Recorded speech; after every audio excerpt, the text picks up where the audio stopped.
Pastor Ed here with Daily Devotions for Saturday, April the 27th, 2024, our last day this week, as we continue to look at that 1 Thessalonians 1, verses 1 through 10 passage. We're going to skip ahead now to verses 6 and 7 and also verse 9.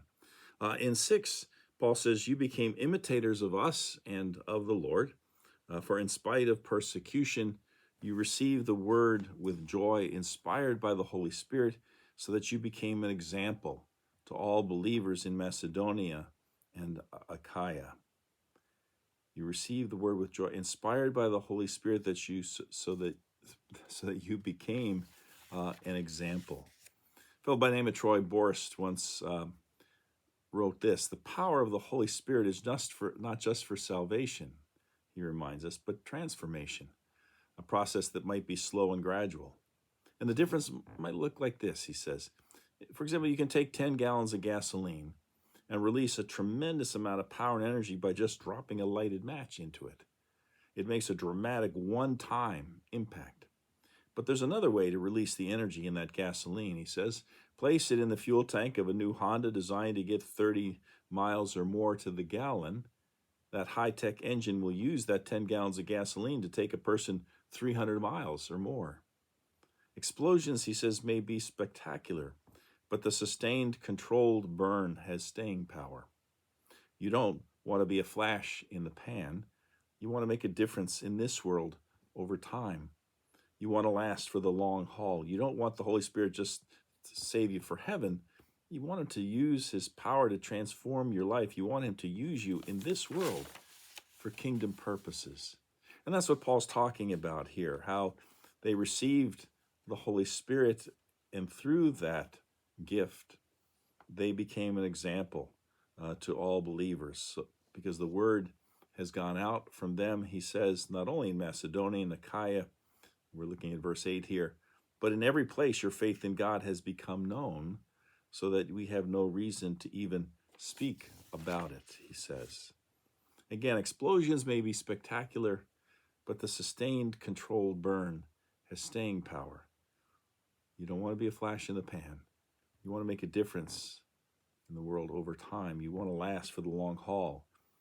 You want the Holy Spirit to use his power to transform you, to use you in this world for kingdom purposes. And that's what Paul is telling the Thessalonians, that he recognizes in them, that the Holy Spirit is doing that in them.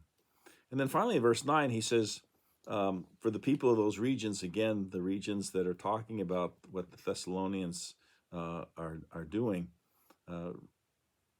report about what kind of welcome we had among you, and how you had turned to God from idols to serve a living and true God. How you turned to God from idols to serve a living and true God. A fellow by the name of Jack Hiles writes that back in World War II, he was a paratrooper, and he used to jump out of airplanes, and they jumped out of planes called C-47s. Well, after the war was over, he got on a plane one day, and they said, "Welcome aboard Delta Airlines DC-3." And he felt really at home on that plane. We got up in the air, and it prompted him to ask the flight attendant, "Can I ask you a question? What kind of plane is this?" And she said, "Well, it's a DC-3. And has this plane always been a passenger plane?" he asked. "No," she said, "they used to be called C-47s. And I said, "Go open the door." And she said, "Why?" "I might jump," he said. "What do you mean?" she said.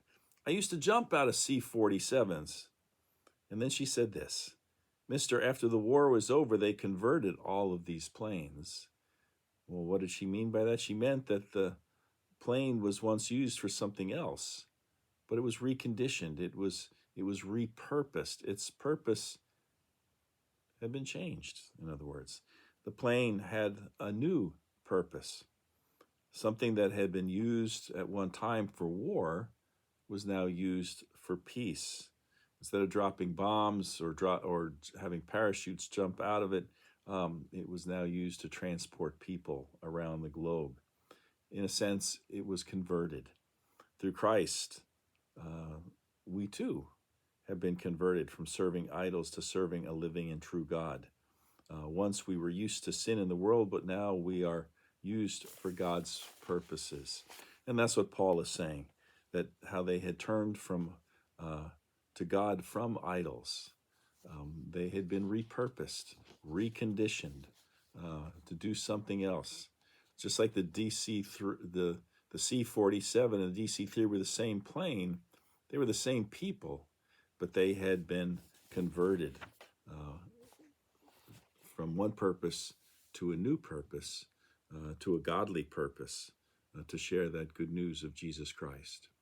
And it's our prayer that somehow and in some small way that may be working in our lives as well, that we might be reconditioned and repurposed, so that we, again, in whatever small way it may be, that we too bear the message of Jesus Christ and share it with the world.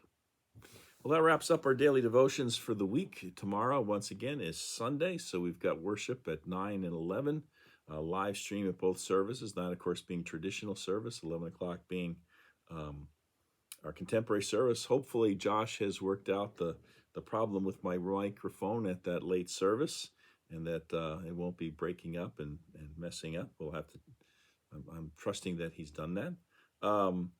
Hope to see you then. You can always watch our services on YouTube, of course, and then I'll be back with you again next week on Tuesday for another week of daily devotions. Until then, take care. Bye.